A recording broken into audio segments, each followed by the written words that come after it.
ఈనాటి మానవుడు ఏదో కొద్దిసేపు ధ్యానంలో కూర్చొని ఏదో నేను ఆనందాన్ని అనుభవించానని పని ఆనందంగా కంటిదారులు కార్చుకుంటుంటాడు. Man thinks that he is in a state of bliss in the process of ఇవంతా meditation. కూడా తన భ్రమనే తప్ప సరి అయినటువంటి ఆనందం కాదు. It is all their imagination, illusion, but it's not truth. ఆ ఆనందం ఎప్పటికీ ఉండాలి.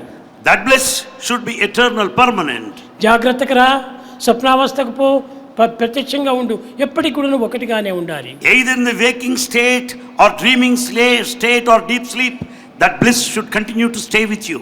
త్రికాలం ఎందుకు మార్పు చెందినటువంటి ఋతమైన సత్యంగా ఉండాలి. This Rutam the Satyam, which should not change in all the 3 periods of time. ప్రేమ స్వరూపులారా, Embodiments of love. ఇది ఈ చిన్న వయసు నుంచినే ప్రారంభం కావాలి. This you should learn right from this tender age. ఎందుకనగా మనం కోరేది ఒక్కటే. The reason is we desire only one. బంధం, సత్యం, ఒక్కటే మనము. The truth is one, only one. అది ఏ నిజమైనటువంటి ఆనందము. That is the bliss.